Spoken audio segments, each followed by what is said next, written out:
Amen. Amen. Gardez cette communion de Dieu. Amen. Amen. Dieu est là. Amen. Gloire à Dieu. On aime la parole de Dieu. Amen. La parole de Dieu, c'est celle qui convainc. Amen. C'est celle qui libère. Et on en a besoin. Amen. Sans la parole de Dieu, aucun de nous ne serait là. Gloria a Dio. Amen. Et il faut que ce soit clair entre nous et vous. On ne cesse de le redire, de le dire, de le redire. On a besoin de Dieu. Amen. On n'a pas besoin d'une personne qui nous apporte une pratique. Gloire à Dieu. On a besoin de la parole de Dieu. Amen. Je vais vous donner un exemple. Damien, dis-lui à Jimmy que je l'aime. Et Jimmy va dire, bah, Damien, maman, qu'est-ce que t'es bon, Damien. Mais son je t'aime qu'il a dit, ça ne lui appartient pas. C'est moi qui lui ai dit. Quand on vous dit que Dieu vous aime, ne dites pas, le pasteur, qu'est-ce qu'il est bon. La parole qu'il a donnée. On vous apporte la parole de Dieu. Gloire à Dieu. C'est Dieu qui est bon. Amen. C'est Dieu qui vous aime. Et cet amour jaillit en vous. Mais ne vous attendez pas à vous dire, le pasteur, il est extraordinaire. Non, nous avons un Dieu extraordinaire. Gloire à Dieu. Mais Gloire à Dieu. j'ai une manière de parler, chacun a reçu, selon le ministère qu'il a reçu de Dieu. Et je parle, moi, vous me connaissez, je parle calme. Sauf quand j'intercède, je suis un peu plus nerveux. Mais moi, je pars du principe que, je ne sais pas, Esaïe, il est loin là-bas. Et si je parle avec lui, Esaïe, on m'entend. Mais s'il est à côté de moi et que je crie comme ça, il va me dire, pasteur, je de toi. Cesse de crier. Dieu est à côté de moi. Amen. Je dirais même plus, il est en moi. Gloire à Dieu. Amen. Tout ça pour vous dire en réalité que ce que je vous apporte, c'est la parole de Dieu. Alléluia. Et si la parole est bonne, c'est que Dieu est bon. Amen. Mais si la parole reprend, c'est que Dieu est en train de reprendre. Amen. Amen. Et il a dit dans Jean 16, verset 33, « Je vous dis ces choses afin que vous ayez la paix en moi. Vous aurez des tribulations dans le monde, mais prenez courage. J'ai vaincu le monde. » Amen. Et voici notre victoire, c'est que lui, il a vaincu. Et ça doit nous reposer. Amen. Parce que la victoire est en lui et nous sommes en lui. Gloire à Dieu. Amen. Amen. Donc nous sommes reposés. Et j'aimerais bien qu'on écoute la parole de Dieu. Et on écoute souvent la parole de Dieu. Mais des fois on ne la comprend pas. On écoute tout ce qui se passe, mais on l'interprète mal. C'est-à-dire que entre l'oreille et le cœur, il se passe quelque chose.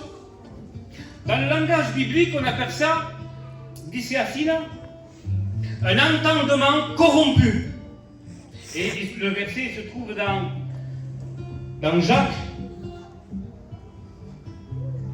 Jacques 5, 11, je crois que c'est. Ils disent qu'ils ont l'entendement corrompu. Un entendement corrompu, ça veut dire que tu entends, et tu re-entends, et tu re-entends, mais tu comprends mal, tu interprètes mal. En disant, t'as vu le pasteur, qu'est-ce qu'il a dit? Déjà, c'est pas le pasteur, c'est Dieu qui l'a dit. Parce que le pasteur, il annonce la parole de Dieu. T'as vu qu'est-ce qu'il a dit? Et tu interprètes ça mal. Il a abusé quand même. On est en train de te dire ce que Dieu dit. Amen. Et ces personnes-là qui ont l'entendement corrompu, le plus souvent, des fois c'est qu'il y a un problème de l'oreille aussi, hein. Mais le plus souvent, c'est que la personne, elle ne veut pas se rectifier. Elle ne veut pas se rectifier, elle entend le conseil de Dieu, elle entend Dieu l'avertir et le roi avertir, et Dieu essaye de le faire changer de position, mais lui, il garde sa position. Et en gardant cette position, et on vient avec un entendement corrompu. C'est-à-dire qu'après, on devient pauvre. Lisez-le, vous allez voir ce qu'il dit dans Jacques 5, 11. On peut le lire, hein. Cela vient parfois d'une vie dans le péché. Et oui, parce que le péché, Dieu n'en veut pas du péché. Amen. Il veut nous sortir du péché, puis Dieu nous avertit une fois, deux fois, trois fois, quatre fois, cinq fois, et on n'y prend point garde. Mais ne prend point garde. Mais après, ton entendement, c'est dommage, parce qu'il se passe quelque chose, c'est que tu ne comprends plus rien. Tu assistes à toutes les réunions, tu entends, mais tu ne comprends pas. Donc il ne se passe plus rien. Et ce que nous voulons, dit c'est Assina dans Matthieu 7, 24, celui qui écoute ses paroles et qui obéit ressemble à quelqu'un de sage. J'ai pris la version parole de vie. Quelqu'un de sage. Donc on a besoin de connaître Dieu. Est-ce que vous comprenez ce que je ne suis pas compliqué, hein? On a besoin de connaître Dieu. Dieu veut qu'on le connaisse. Et c'est pour ça qu'il se révèle à nous. Hein? C'est parce qu'il veut qu'on le connaisse. Sans lui, il est impossible de pouvoir s'en sortir pour faire tout ce que vous voulez. Mais si on ne prend pas ses conseils, je l'ai déjà expliqué l'autre fois aux jeunes, je vais l'expliquer aujourd'hui aussi. Parce qu'il est important que l'Église aussi de Dieu comprenne aussi. Et ceux qui commencent à venir à la réunion, qui sont fidèles, ils ont besoin de comprendre aussi. Amen. Je vous mets un exemple. Vous voulez me faire plaisir et vous ne me connaissez pas. Le 1er août, c'est mon anniversaire. Pour ceux qui ne le savaient pas, aujourd'hui vous le savez. Et vous voulez me faire plaisir, vous. Mais ce qu'il y a, c'est que vous ne me connaissez pas. Alors, en me faisant plaisir, qu'est-ce que vous allez faire? Parce qu'on dit, ben, on va faire plaisir au pasteur. Alors on va lui acheter quelque chose, un petit cadeau pour son anniversaire. Mais il y a des personnes qui me connaissent. Si vous allez voir ma femme, par exemple, elle me connaît. Elle me connaît et elle peut vous dire qu'est-ce qui va me faire plaisir. Mais si vous ne me connaissez pas, parce que vous n'avez pas pris le temps d'avoir un certain contact avec le pasteur, vous ne me connaissez pas. Ce qu'il y a du pasteur, ce qui est important, ce n'est pas sa personnalité, mais c'est qu'il a reçu de Dieu. Amen. Vous comprenez? Et comme on ne connaît pas, on va lui faire plaisir. Et malheureusement, il y a une seule chose que je déteste et que j'avalerai jamais. Et malheureusement, comme vous ne me connaissez pas, vous êtes tombé sur ça. Et puis vous m'achetez justement un petit cadeau que je ne peux pas prendre. Et vous allez venir, je vais être embarrassé. Et à la limite, pour ne pas vexer, je vais le prendre. Bon, allez. Mais si c'est quelque chose que vraiment je ne mangerai pas, tout ça pour vous faire comprendre en réalité qu'on ne fera jamais avaler à Dieu ce qu'il ne veut pas avaler. Amen. Dieu a des principes et on ne passera pas au-delà de ces principes. Gloire à Dieu. Vous comprenez? Gloire à Dieu. Si Dieu a dit ça, je n'aime pas, ne te dis pas, toi, parce que tu es bon, toi, tu te vois bon, ne te dis pas, oui, mais moi, je suis gentil, Seigneur, t'as vu, moi, c'est pas pareil. Oui, tu es bien gentil, mais ça, moi, j'en ai horreur, et ça, je ne veux pas. Amen. Donc, si tu veux, il n'y a pas de souci, moi, je suis pour toi, hein. Ou toi, tu es pour moi, comme tu veux. Mais ce qu'il y a, c'est que moi, j'accepte. Dieu pardonne tout, mais à condition de demander pardon. Amen. On ne va pas venir pam-pam ici à la réunion. Voilà, Seigneur, je marche avec toi, mais sans demander pardon. La repentance, elle est où? Qu'est-ce que tu en as fait? Qu'est-ce qui s'est passé? Il faut que le Saint-Esprit convainque de péché, de justice et de jugement. Amen. Il faut qu'il y ait une repentance devant Dieu. S'il n'y a pas de repentance, on peut marcher avec Dieu, simplement on a raté l'essentiel. Rappelez-vous, celui qui était dans des noces, qui ne portait pas l'habit de noces, il participait aux convives.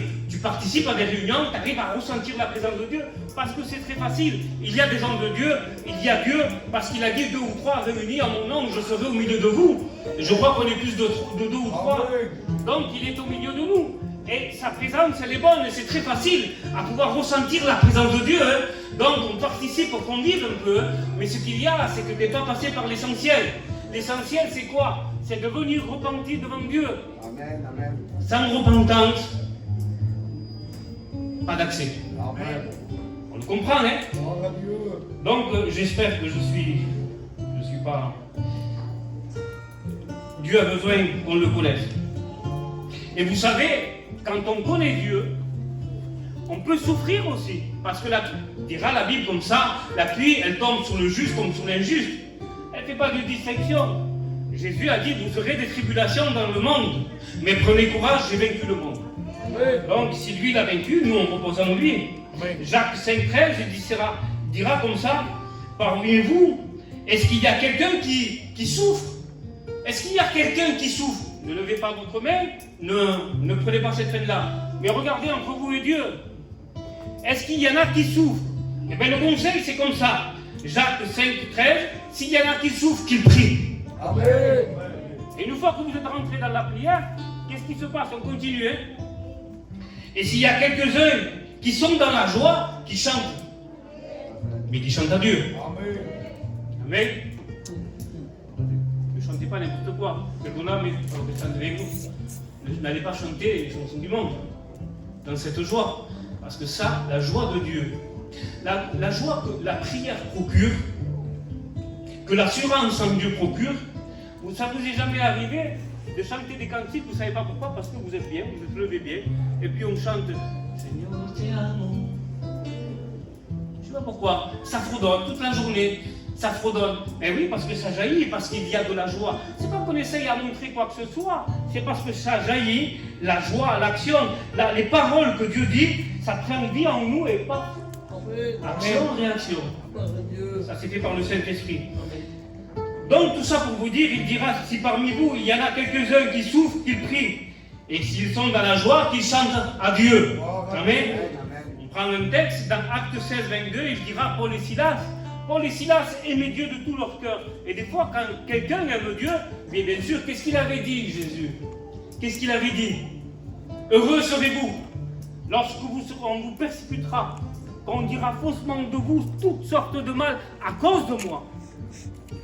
Réjouissez-vous, car votre récompense sera grande dans le ciel. Amen. Eh bien sûr, Paul et Silas, ils aimaient Dieu, et bien sûr, ils étaient persécutés, ils étaient frappés, on avait arraché leurs vêtements, ils étaient humiliés. Et qu'est-ce qu'il se fait quand, comme ils étaient dans la souffrance, ils se mettent à prier, et on les jette en prison. Mais en prison, ils prient. Une fois qu'ils étaient dans la prière, ça jaillissait, et puis d'un coup, ils se mettent à chanter des louanges à Dieu. Oui, parce que c'est comme ça. La vie de Dieu, elle jaillit en nous par le Saint-Esprit. On ne peut pas s'empêcher de chanter. Il n'y a rien, mais absolument rien, qui pourra nous enlever la joie de Dieu. Amen. Rien. Ni les combats, ni les tribulations, ni quoi que ce soit. Moi, ce que je veux, c'est Christ. Amen. Je veux Christ. Amen. Que je sois en bonne santé ou que je sois malade, qu'est le Seigneur Jésus-Christ. Amen. Je le veux à lui et à rien d'autre. Excusez-moi. Que je sois en vie ou que je sois mort, je veux Jésus-Christ. Amen. Je veux rien d'autre. No quiero nada. Je ne veux rien savoir d'autre que Jésus-Christ crucifié et Jésus-Christ ressuscité. Amen. Ma victoire à moi, c'est celle-là. Parce que si je me regarde à moi, c'est une déception. Mais quand je regarde à lui, à son sacrifice à lui, Seigneur, tu es parfait. Et j'ai besoin d'avoir ce réconfort dans ce Dieu qui est parfait. C'est lui qui console mon cœur. Donc je veux de Jésus. Et la vie de Dieu, elle jaillit en nous. Il dit, c'est que Paul et Silas, quand ils étaient dans la souffrance, ils chantaient. Et qu'est-ce qui s'est passé une fois qu'ils ont chanté des cantiques? Il y a quelque chose qui se passe autour de nous. C'est que quand les gens nous voient abattus, quand les gens nous voient persécutés, et ils nous voient dans la joie, en train de chanter des cantiques, de fredonner des cantiques en pleine rue, et ils disent, mais lui, il est persécuté. Mais qu'est-ce qu'il a? Il est malade ou quoi? Il est bon pour la psychiatrie, lui, là. Non, non. C'est la joie de Dieu. Cette joie-là, personne, je dis bien personne, elle peut nous l'enlever. Le texte, il le dit, on peut être dans la souffrance. Mon frère, ma soeur, si tu es dans la souffrance, prie le Seigneur. Ne t'en lasse pas. On veut adorer Dieu. Qui c'est qui veut adorer Dieu? Mais la meilleure manière d'adorer Dieu, vous savez, c'est laquelle? De faire attention au Dieu qu'on a dans le cœur. Amen. C'est celle-là la meilleure manière. Si Dieu qui vient en moi, là, on doit faire attention parce que c'est un Dieu parfait. Amen. Et ce Dieu parfait, on doit y faire attention. Gloire à Dieu. Amen. Je continue. Je continue, sinon je vais trop vite. Amen. Heureux serez-vous lorsqu'on vous outragera, je l'ai dit le texte, mettez pas ça au petit mal. Mais heureux serez-vous lorsqu'on vous outragera, qu'on vous persécutera. Mais alors il y en a qui sont persécutés, et vous savez ce qu'ils disent? Je suis dans la volonté de Dieu. T'as vu, je suis persécuté moi. Non, il y en a qui sont persécutés justement parce qu'ils ne sont pas dans la volonté de Dieu. Et là, la persécution n'est pas la même. Et là, c'est pas pareil. Mais qu'il y ait des souffrances parce qu'il y a l'obéissance. La souffrance, quand il y a l'obéissance et qu'on obéit à Dieu, qu'on désobéit plutôt, qu'on désobéit à Dieu ou qu'on renie Dieu, ou qu'on va en Jésus, ou n'importe quoi. On peut prendre des exemples. Judas, qu'est-ce qu'il a fait? Il a vendu Jésus. Il y en a qui ont Jésus, ils le vendent pour rien du tout. Eh bien, qu'est-ce qui se passe? Il tombe en dépression. Il tombe en dépression. Oui, il tombe en dépression. Lui, il s'est vendu. Qu'est-ce que vous voulez faire? Parce qu'il était détruit, il ne voulait plus lui de ça, il était détruit. Il voulait... C'est pas que Dieu ne le pardonnait pas, mais c'est que lui ne se pardonnait pas, il n'arrivait pas. Ben, il a vendu Jésus, il est tombé en dépression, il s'est pendu. Pierre, lui, il a renié. Je vous le garantis que Pierre, c'était un homme de Dieu. Amen. C'était pas de la nuyote. Il a renié Jésus, mais quand il a renié Jésus, qu'est-ce qu'il a fait? La Bible dira qu'il pleurait amèrement. Il était tombé en dépression. Non, Seigneur, c'est fini, j'arrête, je veux plus. Je veux plus prêcher, je suis pas digne, Seigneur, je suis pas digne. Vous croyez que Jésus le laisse comme ça? Non, Dieu ne le laisse pas comme ça. Dieu ne nous laisse pas comme ça. Amen. Quand on est abattu, pourquoi? Parce que Pierre l'avait renié et dira à Pierre, allez, lève-toi Pierre, affermis tes frères. Allez, je suis avec toi. Amen. Je te laisserai pas Pierre. Béni soit Tu Dieu. avais confiance en toi, maintenant place ta confiance en moi. Tu as vu que tu n'es pas capable Pierre. Et puis il y en a qui désobéissent délibérément, ils se portent dans le péché. Ananias et Saphira, rappelez-vous ce qu'ils ont fait. Alors, on revient dans 1 Corinthiens 11, 23. La Sainte Seine, hein? C'est pour ça qu'il y a parmi vous beaucoup d'infirmes et de malades. Mais qu'est-ce qu'il y a? Mais des fois c'est une maladie spirituelle, mais des fois aussi c'est charnel. Dieu veut nous rectifier. Ce qu'il y a, c'est qu'à aucun moment il y a un châtiment qui sera pour nous perdre. Dieu veut tout le temps nous relever. Amen. Mais toi, est-ce que tu as envie d'être relevé? Parce que je te dis la vérité, plus tu résisteras à Dieu, et plus tu vas souffrir. Hein. Et nous, on ne veut pas, en tant que serviteur de Dieu, on ne veut pas que vous souffrez. Donc prenez les conseils de Dieu et sortez de là. Sortez de là. Mais qui est parfait? On n'est pas en train de vous juger ou quoi que ce soit, on ne veut pas vous perdre. Bien au contraire, on ne veut pas vous perdre. Mais si vous vous perdez, ne nous en veuillez pas, parce que nous, on est en train de dire la parole de Dieu. Frère, mon frère, ma soeur, s'il y a, bon, c'est vrai, bon, tu as dérapé, tu as dit ça au Sénat pour Sileto. Mais reprends-toi, reste pas dans cet état. On ne reste pas dans un échec, puisque nous avons un Dieu tout-puissant, un Dieu qui nous a accordé la victoire. Et toi, quand tu es tombé par terre, une fois que tu es par terre, qu'est-ce que tu fais? Tu ne vas pas rester par terre. C'est pas possible. Imaginez-vous, là, je tombe par terre, et il y en a qui viennent m'aider pour me relever. Non, je suis bien, mon papa. Ça fait rire, mais c'est un peu la réalité des fois. On est tombé parce qu'on a veillé et prié en tout temps. Amen. Afin de ne pas succomber en tentation. Mais si on n'a pas veillé, on n'a pas prié, qu'est-ce qu'il arrive? Il arrive ce qui arrive. On est tombé. Maintenant, il faut qu'on se relève.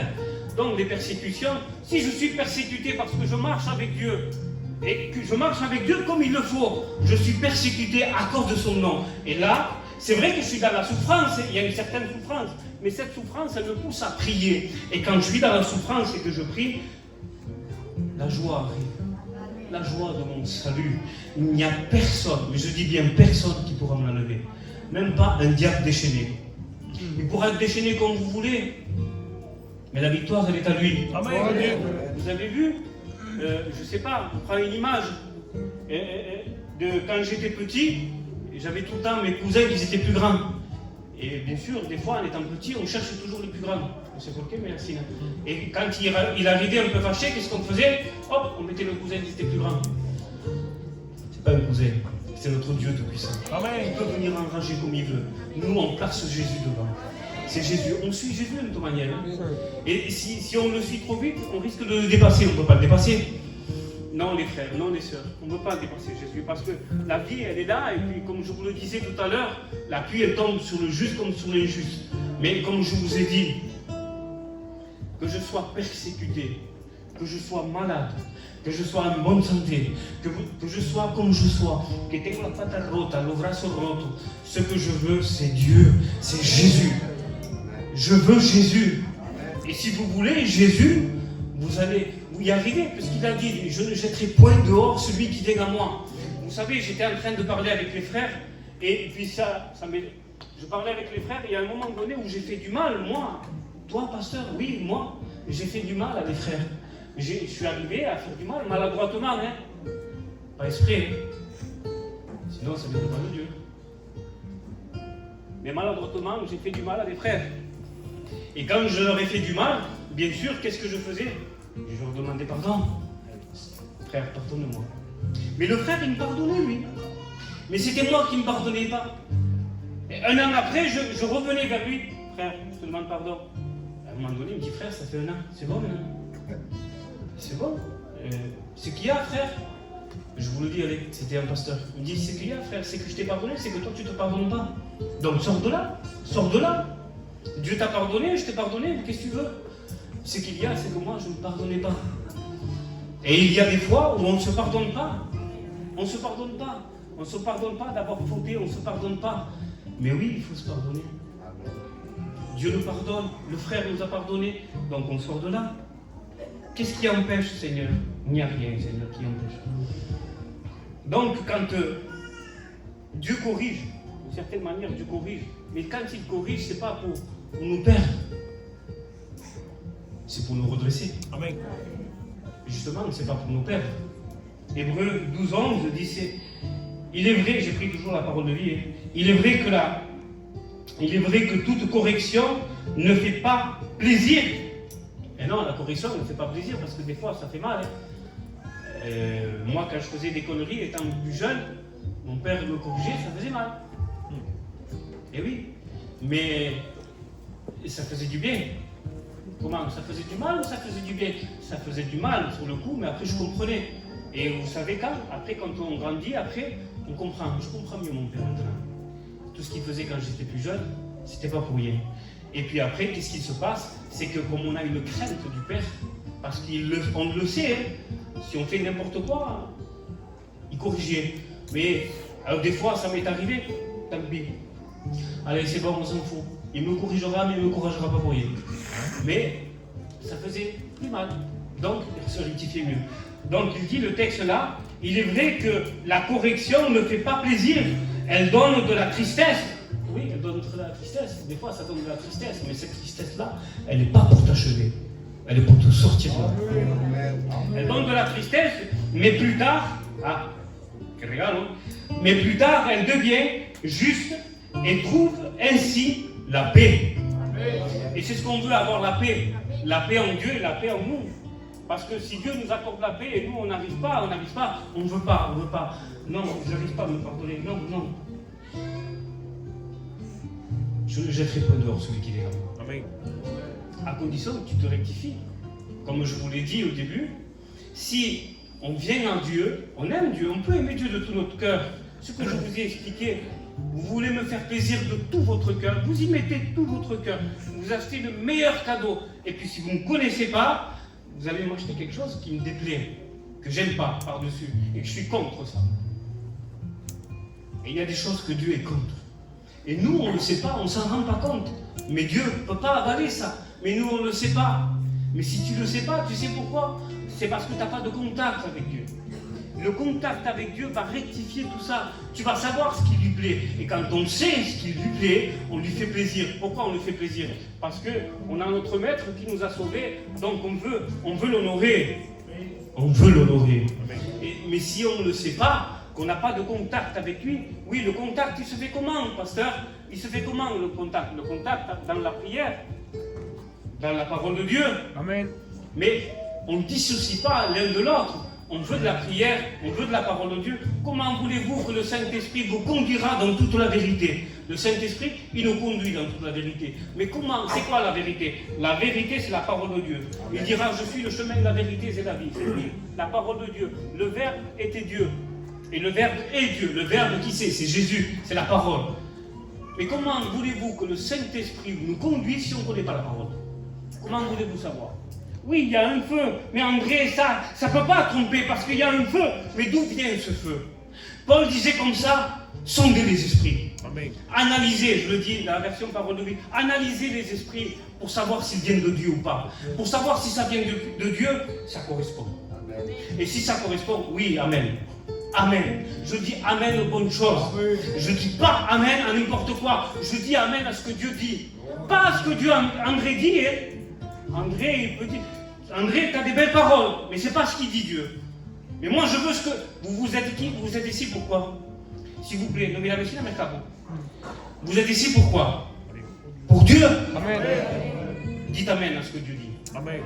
Comme disait l'autre, dites amen à cela. On dit amen à ce que Dieu dit. André, tu peux avoir de belles paroles, mais toi, de tes belles paroles, Tu peux avoir de belles paroles, tu peux être très gentil, mais c'est pas de quelqu'un de gentil qu'on a besoin.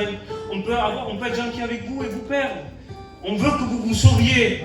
Mais c'est la volonté de Dieu. Le souhait de Dieu, c'est que le plus grand nombre soit sauvé. Amen. Mais si on veut que vous soyez sauvés, Louis, te amo yo mi hermano.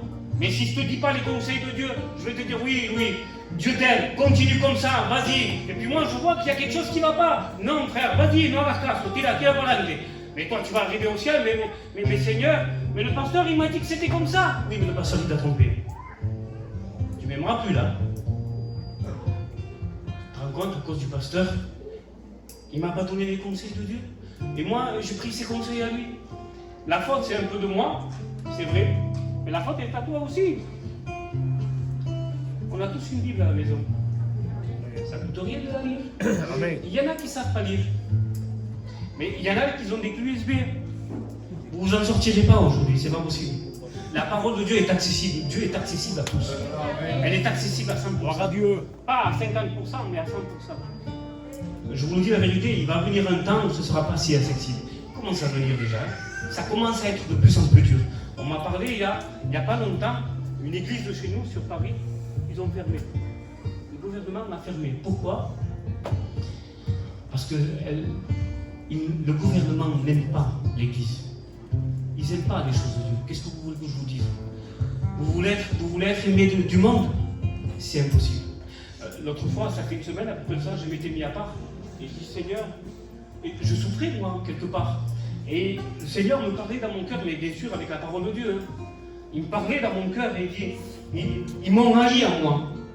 Le serviteur n'est pas plus grand que son maître. Amen. Le serviteur n'est pas plus grand que son maître. Nous, on veut être aimé, on veut que tout le monde nous aime. Mais non, André, non, tu te trompes là, mon frère. C'est pas ça. Tout le monde ne va pas être aimé. Tout le monde ne va pas dans ta direction. Pourquoi? Parce que ta direction, c'est la mienne. Ils ne m'ont pas aimé, ils m'ont frappé, ils m'ont craché. Ils ne feront pas le mieux avec vous. Si il y en a qui vont vous aimer comme ils m'ont aimé à moi aussi, ce sont mes disciples. Mes disciples, André, t'aimeront. Eux, ils t'aimeront parce qu'ils veulent de moi. Donc apporte mes paroles, c'est ça qu'ils ont besoin. Ils viennent aux réunions pour ça.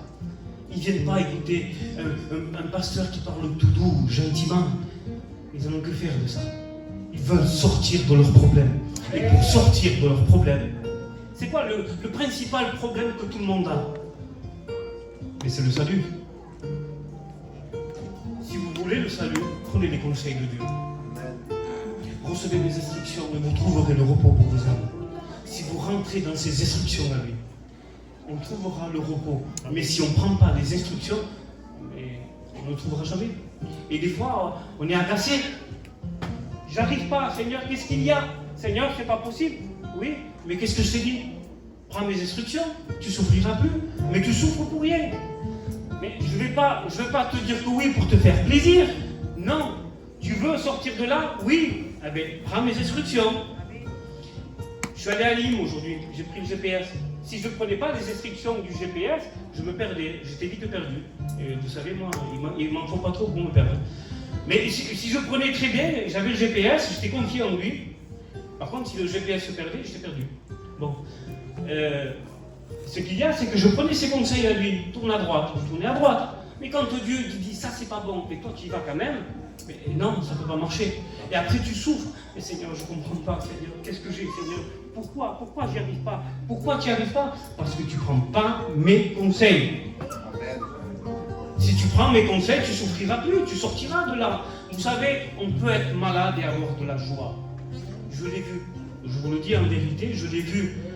Des gens de notre famille qui étaient malades et qui étaient dans la joie et qui chantaient des cantiques. Amen. Mais comment c'est possible ça? Comment c'est possible? Nous avons le Dieu de l'impossible. Amen. Il n'y a que lui qui est capable de procurer ça. N'essayez pas de le trouver n'importe où, vous n'allez pas le trouver. N'essayez pas de l'imiter aussi, vous risquez de vous faire mal. Ne vous faites pas mal, ne l'imitez pas. Ça se reçoit de Dieu. Amen. Gloire à Dieu. Qui c'est qui veut sortir? Parce que je fais l'appel. Amen. Qui c'est qui veut sortir? Amen. Qui c'est qui veut sortir de son état? Gloire à Dieu. La vérité, non, si tu n'as pas envie de sortir, sors pas. Sors pas. Mais si réellement tu souffres quelque part et tu sais pas dans quelle manière et dans quel domaine tu t'es trompé, lève-toi. Lève-toi. Elle est annoncée sur Seigneur mon roi, s'il te plaît, Père éternel, dégagez au nom de Jésus. Seigneur Père éternel, ta parole est véritable, ta parole est vraie. Il n'y en a pas beaucoup qui souffrent. Père éternel, s'il te plaît, sauve-le, qu'il a gloire, Padre. S'il te plaît, sauve-le maintenant, qu'il intervenir au nom de Jésus. Seigneur mon roi, s'il te plaît, sauve-le. Amen. Gloria, chante, s'il te plaît. Moi, je pense qu'il y en a plus que ça qui souffrent. Qu'il a gloire, Padre. On ne camoufle pas avec eux. Père éternel, amen. On ne camoufle pas avec eux. Amen, gloire à Dieu. La vérité, si vous voulez sortir de là, il n'y a pas de souci. Mais si vous ne voulez pas, on ne pourra rien. Amen. Ça ne sert à rien que je vienne. Je vois les besoins et je peux venir et prier pour vous. Gloire à Dieu. Je peux prier pour vous. Mais si vous ne voulez pas sortir, ça va être une prière qui ne va pas être efficace parce que vous ne voulez pas sortir. Il n'y a pas plus dur de sortir quelqu'un qui est en train de se noyer et vous voulez sortir, mais lui, il ne veut pas. Il ne veut pas être en train de se débattre, il ne veut pas, lui. N'allez pas le chercher, vous risquez de vous noyer avec lui. Surtout moi qui ne sais pas trop nager. Mais si tu veux sortir de ton état, si tu veux sortir, lève-toi. Lève-toi. Dieu te voit. Dieu te voit. Moi aussi je te vois en réalité. Mais bon, Dieu te voit. Pourquoi tu dis, pasteur, que toi aussi tu nous vois? Parce que oui, nous avons... Seigneur, mon remettre de ta parole, Gloire à Dieu. Je vous promets que si je me laisse guider, je viens et j'enlève plus d'un et d'une. Alléluia. Mais je ne veux pas faire ça. Je veux que ce soit fait avec le cœur. Parce que Dieu, il marche avec le cœur. Il ne regarde pas l'apparence. C'est au cœur. Il On a que faire de sacrifice. Dieu regarde au cœur. Que celui qui veut sortir de là puisse se lever et il passe au prière.